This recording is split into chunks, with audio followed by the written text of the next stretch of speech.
अस्सलाम वालेकुम स्टूडेंट्स। आज हमारा 16 लेक्चर है बेसिक फिज़िक्स पर, जिसमें हम टॉपिक जो है वो डिस्कस करेंगे। इक्विलिब्रियम क्या है, उसकी एक्सप्लेनेशन देखेंगे, types of equilibrium and conditions of equilibrium, इनको हम डिस्कस करेंगे।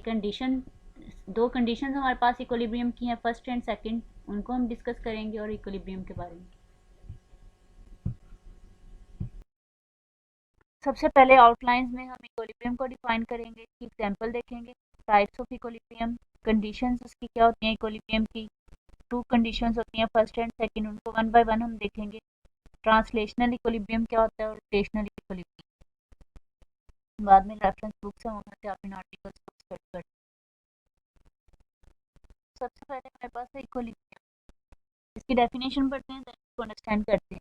डेफिनेशन इसकी क्या है? If a body is at rest or moving with constant velocity under the action of number of forces is said to be equilibrium. कि अगर कोई body rest में है या फिर वो मूव कर रही है कांस्टेंट वेलोसिटी के साथ, कि अगर उस पर कोई भी फोर्स एक्ट आप कर रहे हैं और वो मूव कर रही है कांस्टेंट वेलोसिटी के साथ, या फिर अगर वो रेस्ट में है उस पर कोई भी फोर्सेस अप्लाई हो रही हैं, फिर भी उसके अगेंस्ट भी हम उसको कह रहे हैं कोई इक्विलिब्रियम है। किस तरह से इक्विलिब्रियम में है कि अब आप यहाँ पे ये देखें, ये दो साइड्स हैं, सीसा की एग्जांपल है यहाँ पे। ये इसका सेंटर पॉइंट है और दोनों का डिस्टेंस भी सेम है और वेट भी सेम। जब वेट भी सेम होगा, डिस्टेंस भी सेम होगा, तो वो इक्विलिब्रियम में रहेंगे स्टेट। अगर किसी एक का वेट कम होता है तो वो आपको पता है ये अपवर्ड या डाउनवर्ड जो है वो मूव कर जाएगा। सीसा अगर सेम रहेगा तो वो इक्विलिब्रियम में रहेगा, यानी कि बैलेंस्ड रहेगा। ये आप कह सकते हैं इसको इक्विलिब्रियम को सेकंड नेम से, कि वो बैलेंस्ड फॉर्म में होता है। तो अगर कोई बॉडी रेस्ट में है या फिर वो मूव कर रही है कांस्टेंट वेलोसिटी के साथ under the action of number of forces, के उस पर फोर्सेस भी अप्लाई हो रही हैं, is said to be in equilibrium, तो हम कहेंगे कि वो इक्विलिब्रियम है। और अ बॉडी, इसकी एक और डेफिनेशन है, और a body is said to be in equilibrium if the acceleration of the body is zero. अब कह रहे हैं कि अगर बॉडी इक्विलिब्रियम में है तो उस पर हम ये भी कह सकते हैं कि एक्सीलरेशन उसका जीरो है। अब एक्सीलरेशन किस तरह से उसका जीरो है? कि अगर उस पर फोर्स अप्लाई कर रही है लेकिन उसकी जो है वो कंडीशन चेंज नहीं हो रही, वो इक्विलिब्रियम में ही है, बैलेंस फॉर्म में भी है, यानी कि फोर्स उस पर एक्ट कर रही है लेकिन नेट फोर्स उस पर जीरो है हमारे पास। कि जितनी भी फोर्सेस लग रही हैं उनका एक्शन उस पर शो नहीं हो रहा, आपको दिखाई नहीं दे रहा कि उस पर लग रही है, वो स्टिल जैसे है वहीं पे है। तो फिर हम उसको कह सकते हैं कि उसका एक्सीलरेशन भी जीरो है। एक्सीलरेशन जीरो किस तरह से होता है? आपको पता है force is equal to M A. जब फोर्स ही जीरो है तो उसका मास जो है उसको एक्सीलरेशन उसका क्या होगा? जीरो। जीरो एक्सीलरेशन कैसे होगा? सेकंड आप इस तरह से भी कह सकते हैं constant velocity under the action of force. अब जब वेलोसिटी ही कांस्टेंट होगी, यानी कि हमारे पास एक्सीलरेशन की डेफिनेशन होती है rate of change of velocity. तो जब रेट ऑफ चेंज हो ही नहीं रहा, वेलोसिटी ही कांस्टेंट रह रही है हर पॉइंट पे, तो इट्स मीन कि उसका एक्सीलरेशन जीरो होगा, कि टाइम के लिहाज से वेलोसिटी चेंज ही नहीं कर रही, इसलिए उसका एक्सीलरेशन क्या होगा? जीरो होगा। अगर वो रेस्ट में है देन भी उसका एक्सीलरेशन क्या है? वो जीरो होगा। इस तरह से आप इसकी सेकंड डेफिनेशन जो है उसको भी देख सकते हैं। टाइप्स ऑफ इक्विलिब्रियम में हमारे पास टू टाइप्स ऑफ इक्विलिब्रियम है। फर्स्ट में हमारे पास है स्टैटिक इक्विलिब्रियम और सेकंड में है डायनामिक इक्विलिब्रियम। स्टैटिक इक्विलिब्रियम को हम पहले डिफाइन करते हैं, उसकी एग्जांपल देखते हैं। तो इसकी डेफिनेशन ये है हमारे पास, if a body is at rest it has zero velocity and zero acceleration. कि अगर कोई बॉडी रेस्ट में है तो उसकी जीरो वेलोसिटी होगी, जीरो एक्सीलरेशन होगा। इट्स मीन कि अगर वेलोसिटी जीरो है तो rate of change of velocity zero है, तो आपके पास एक्सीलरेशन भी क्या हो जाएगा? Zero. Such a body is said to be static equilibrium. Actually में स्टैटिक का मतलब होता है रेस्ट, ठीक है। तो इसलिए हम कह रहे हैं कि if body is at rest, कि अगर बॉडी रेस्ट में है तो उसकी वेलोसिटी भी जीरो है, एक्सीलरेशन भी जीरो है, तो फिर हम बॉडी को क्या कहेंगे? वो इक्विलिब्रियम में, यानी कि वो रेस्ट में पड़ी हुई है, वहीं पे पड़ी रहेगी जब तक कोई एक्सटर्नल फोर्स उस पर अप्लाई नहीं होगा। तो हम यही कहेंगे कि ये जो बॉडी है या जो भी आपके पास थिंग है, ठीक है, कोई भी मटेरियल, किसी भी किस्म की चीज़, तो आप कहेंगे कि ये क्या है? आपकी स्टैटिक में है, स्टैटिक इक्विलिब्रियम में है, यानी कि बैलेंस्ड में, वो वहीं पे पड़ी हुई। जैसे ही उसका बैलेंस आप मतलब अनबैलेंस्ड करते हैं तो वो इक्विलिब्रियम में नहीं रहती। तो ये Newton first law of motion भी यही था, उसमें भी हमने ये वाली बुक वाली एग्जांपल देखी थी कि अगर बुक जो है वो लाइंग कर रही है टेबल पर, तो वो स्टैटिक इक्विलिब्रियम में है।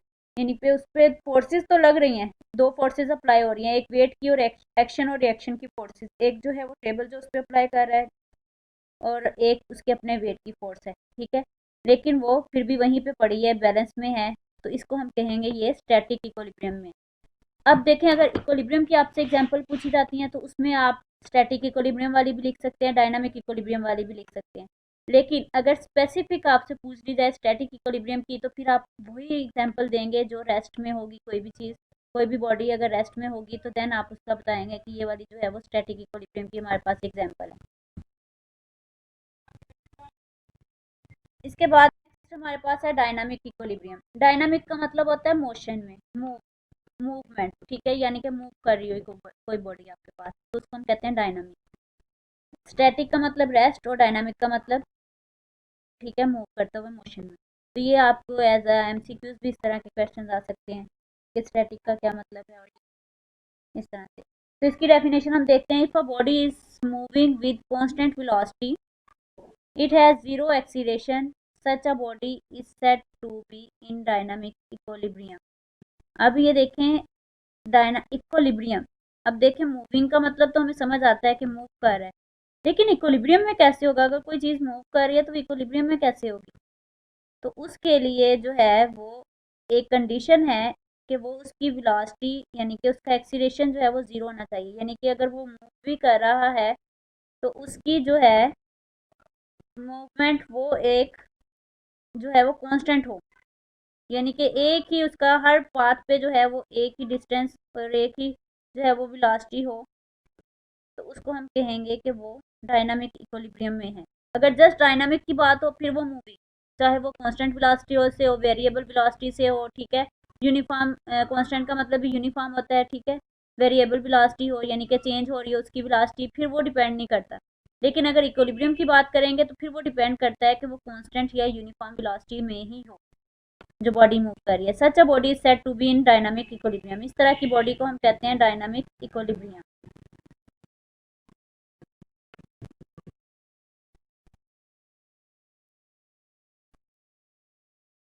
तो नेक्स्ट इसकी हमारे पास जो एग्जांपल है पैराट्रॉपर। ये आप देखते हैं जिस पैराशूट जिस तरह का आप देखते हैं, ठीक है, इसको हम पैराट्रॉपर भी कहते हैं, जो एरोप्लेन्स में जो है वो उससे नीचे आने के लिए जो है वो चूज़ करते हैं या हवा में फ्लाई करने के लिए। आपने देखा होगा ना, छोटी क्लासेस में, फिफ्थ क्लास में एक इंग्लिश के लेसन में इस तरह का पढ़ते हैं कि वो बच्चे इस तरह से बनाते हैं, फिर हवा में जो है वो फ्लाई करते हैं। मोस्टली कार्टून वगैरह में भी बच्चों को दिखाया जाता है इस तरह का। तो ये उसकी एग्जांपल है डायनामिक इक्विलिब्रियम की। अगर वो स्टेबल नहीं रहे, ठीक है, किसी एक चीज़ का भी वेट कम या ज़्यादा किसी तरह से हो, तो वो फिर अपना अनबैलेंस्ड हो जाए तो वो इक्विलिब्रियम में नहीं रहता। जब तक वो बैलेंस में रहता है तो वो इक्विलिब्रियम में रहता है, और एक कांस्टेंट स्पीड के साथ, कांस्टेंट वेलोसिटी के साथ जो है वो उसकी मूवमेंट जारी रहती है।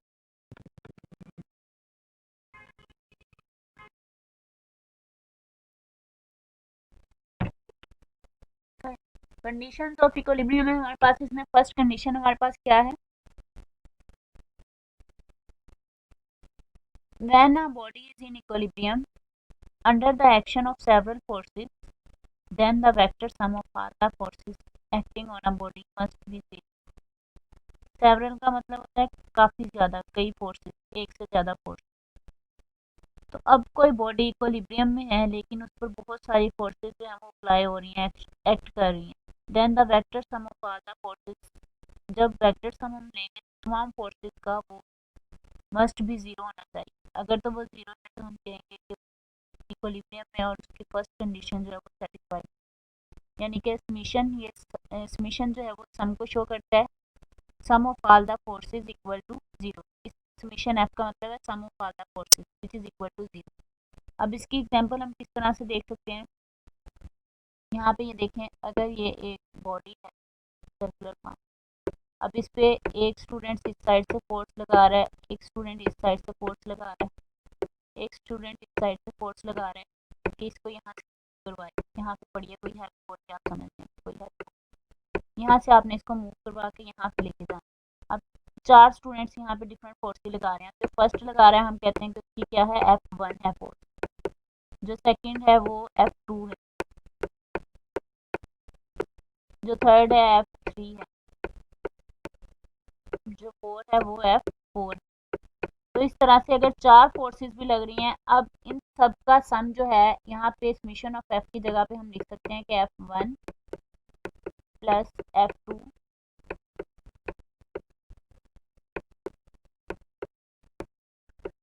Plus F3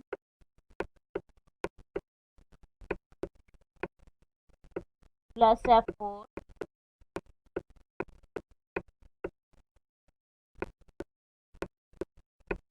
equal to 0। अब ये इक्वल टू 0 कैसे होगा? अब आप ये देखें, ये इस तरफ फोर्स लगा रहा है, ये इस तरफ, लेकिन ये नीचे से ऊपर की तरफ लगा रहा है। ये दो पॉजिटिव डायरेक्शन में लगा रहे हैं, दो नेगेटिव डायरेक्शन में। जब हम F3 और F4 लिखेंगे तो इनके साथ माइनस आ जाएगा, जमा माइनस माइनस बन जाएगा। तो इस तरह से अगर ये इक्वल फोर्सेस होंगी, ये भी 4 न्यूटन लगा रहा है, ये भी 4 न्यूटन लगा रहा है, ठीक है, ये भी 4 न्यूटन लगा रहा है फोर्स, और ये भी फोर्स, तो ये +8 और ये -8 क्या कर देंगे, इसको 0 कर देंगे। तो इस तरह से sum of all the forces equal to sum of vectors of the, क्योंकि फोर्स इज अ वेक्टर इसलिए हमने लिखा है vector sum of all the forces. ये वेक्टर क्वांटिटी है ना, तो इनका जब हम वेक्टर क्वांटिटी का सम लेंगे तो वो मस्ट बी इक्वल टू 0 होना चाहिए।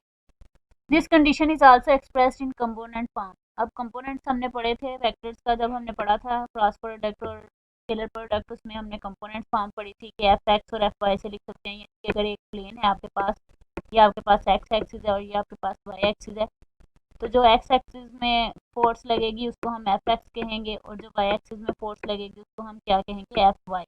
तो इस तरह से अगर किसी बॉडी कोई प्लेन में है तो उस 2 डायमेंशनल प्लेन में, तो उसको हम Fx और Fy कंपोनेंट में डिवाइड कर सकते हैं, ठीक है, उसमें कंपोनेंट फॉर्म में बना सकते हैं फोर्स को। यानी कि टोटल फोर्स आपके पास क्या है, F, उसको आपने कंपोनेंट में डिवाइड कर दिया, वो आपके पास कंपोनेंट्स के आगे रिजॉल्व कर दिया उसको अपने कंपोनेंट्स में, तो वो बन गया Fx और Fy। तो अगर Fx और Fy है तो ये भी क्या, दोनों 0 होने चाहिए, क्योंकि हमने सम ऑफ ऑल द फोर्सेस का है, तो ये Fx वाली फोर्स और Yx वाली दोनों का सम जो है वो 0 हो ऑल फोर्सेस का। तो इसलिए Fx भी हमारे पास क्या हो जाएगी, 0, और Fy भी क्या हो जाएगी, इक्वल टू 0। और सेकंड इसकी इसकी और इस तरह से भी लिख सकते हैं, rightward forces equal to leftward forces. यानी कि अगर ये एक बॉडी है तो ये राइट साइड से जो इस पे फोर्स लग रही है और जो लेफ्ट साइड से पे लग रही है, वो दोनों क्या होंगी, इक्वल होंगी। देखिए इक्वल होंगी, लेकिन ये जब ऑपोजिट डायरेक्शन में, एक इस डायरेक्शन में लग रही है, दूसरी उसके ऑपोजिट डायरेक्शन में आ रही है, तो नेगेटिव साइन करके कैंसिल आउट कर देंगे जब आप इनका सम लेंगे। तो अदरवाइज सम के अलावा आप इस तरह से भी लिख सकते हैं कि rightward forces equal to leftward forces. उसके अलावा आप इस तरह से भी कह सकते हैं upward forces equal to downward forces. यानी कि यही बॉडी अगर आप लें कि ये अपवर्ड से कोई, जैसे हमने book lying on a table का है कि अपवर्ड से अगर कोई फोर्स एक्ट कर रही है, डाउनवर्ड से कोई फोर्स एक्ट कर रही है, तो वो दोनों क्या होंगे, इक्वल होंगी, लेकिन उसकी डायरेक्शन क्या है, ऑपोजिट है। इस तरह से भी आप इसको लिख सकते हैं। तो ये हमारे पास है first condition of equality. Second condition हमारे पास क्या है, the sum of all the torques acting on a body about an axis must be 0। कि जितने भी टास्क हैं अप्लाई हो रहे हैं किसी भी बॉडी पे, किसी भी एक्सिस के अलोंग, वो मस्ट बी 0 होना चाहिए। फर्स्ट कंडीशन हमारे पास है sum of all the forces equal to 0। अब सेकंड कंडीशन हमारे पास क्या है कि उनके साथ, फोर्सेस के साथ साथ टार्क अगर अप्लाई हो रहा है किसी बॉडी पे, तो वो भी क्या हो, 0। अब टार्क जो है वो किस तरह से 0 किसी बॉडी पे, ये टर्निंग इफेक्ट होता है ना, टर्निंग इफेक्ट ऑफ फोर्स। तो ये एक बॉडी है, इस पे टार्क अप्लाई हो रहा है, ये एक फोर्स लग रही है, ठीक है, सेकंड फोर्स को ये एक्ट कर रही है इस तरह से F। तो अब ये बॉडी जो है ये F फोर्स लगाएगा इसको इस तरफ को, ये फोर्स इस तरफ को लगाएगा, ये आपके पास क्लॉकवाइज आ जाएगा टार्क, और ये आपके पास एंटी क्लॉकवाइज टार्क आ जाएगा। यानी कि इस बॉडी को ये इसका सेंटर पॉइंट होगा जिसके अलोंग इन्होंने इसको रोटेट करवाना है। अब जब वो रोटेट करवाएंगे तो टर्निंग इफेक्ट, दो ऑपोजिट फोर्सेस लगेंगी, तो वो सम टार्क को जो है वो 0 कर देंगे। तो clockwise torque equal to anticlockwise torque, कि जो आपके पास ये क्लॉकवाइज टार्क आएगा यहाँ, ये एंटी क्लॉकवाइज, वो क्या होंगे, इक्वल।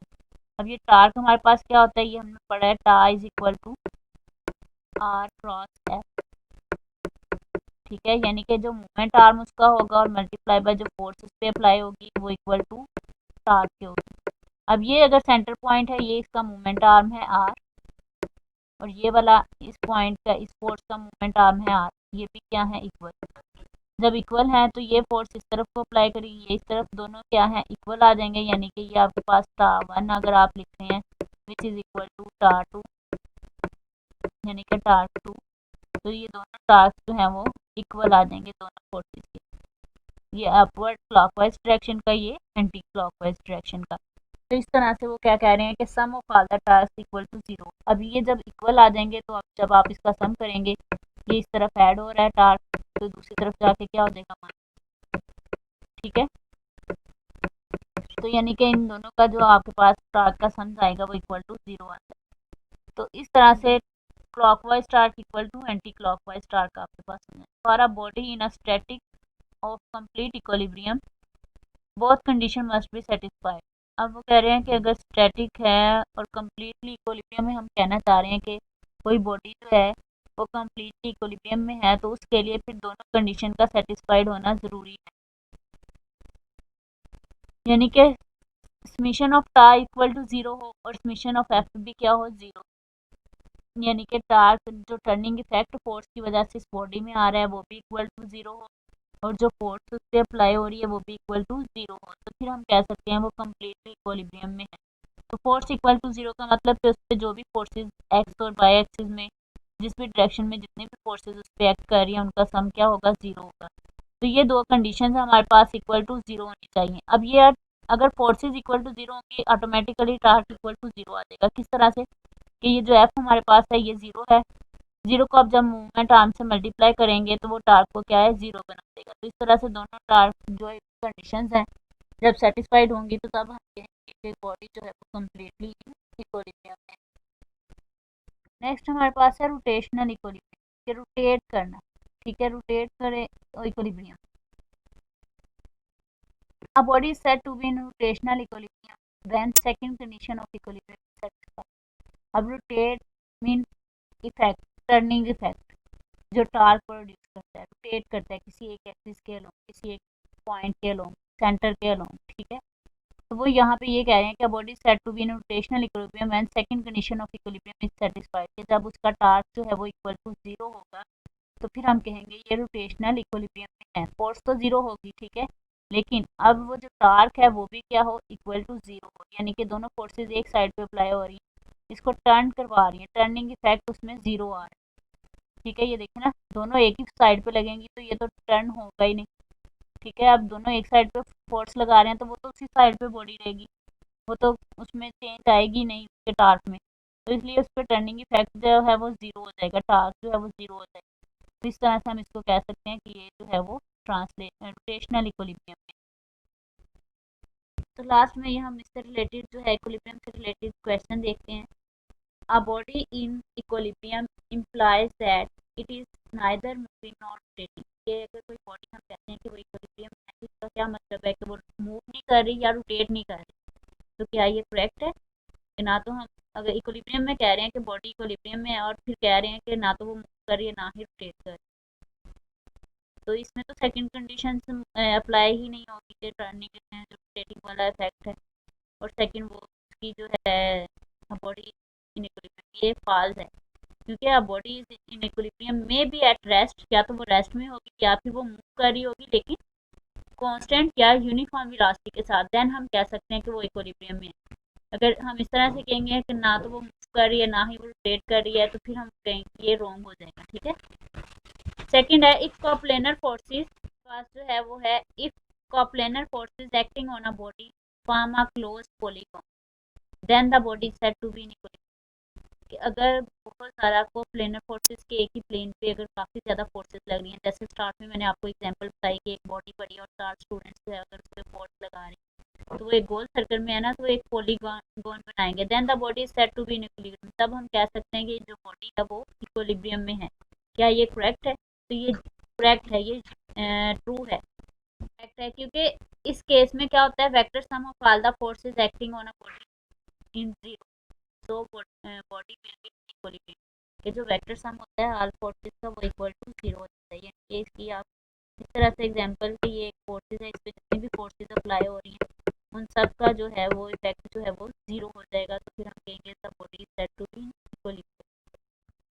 नेक्स्ट एक और क्वेश्चन है, इसका आंसर भी मैंने साथ में एक्सप्लेन किया। Can a body rotate about its centre of gravity under the action of its weight? कि क्या कोई बॉडी रोटेट कर सकती है about its centre of gravity, जो उसका सेंटर ऑफ ग्रेविटी है उसके under the action of its weight, अगर उसका वेट जो है उस पे एक्ट कर। तो इसका आंसर है नो। क्यों नहीं कर सकती? A body can not rotate about its centre of gravity under the action of its weight since the moment arm will be zero. जब तक उसका मोमेंट आर्म जीरो नहीं होगा तब तक वो रोटेट नहीं कर सकती, एंड हेंस टर्निंग इफेक्ट और torque will be zero. Turning effect of torque will be zero हो जाएगा। किस तरह से? टार्क का हमारे पास फार्मूला क्या है? Tau is equal to R F. तो जब उसका मोमेंटम ही जीरो हो जाएगा, सेंटर ऑफ ग्रेविटी जो है उसका सेंटर पॉइंट, जो मोमेंट आर्म है ये आर जो है वो जीरो हो जाएगा। जब जीरो को एफ से मल्टीप्लाई करेंगे तो वो टार्क को क्या है? जीरो कर देगी। तो इसलिए बॉडी जो है वो can not rotate about the centre of gravity, जो अपने सेंटर ऑफ ग्रेविटी के अलोंग जो है वो रोटेट नहीं कर सकती, क्योंकि अब ये देखिए इसका सेंटर पॉइंट है और उसी के अलोंग उसने रोटेट करना है। तो जब उसी पॉइंट के अलोंग रोटेट करेगी तो उसका मूवमेंट आर्म जो है वो जीरो हो जाएगा। उसी पॉइंट पे है वो, उसी पॉइंट पे खड़ी जो है वो रोटेट करेगी। तो जब मूवमेंट आर्म जीरो हो जाएगा तो फिर उसका टर्निंग इफेक्ट भी क्या हो जाएगा? जीरो हो जाएगा, क्योंकि मूवमेंट आर्म जो टार्क है हमारे पास वो आर क्रॉस एफ होता है।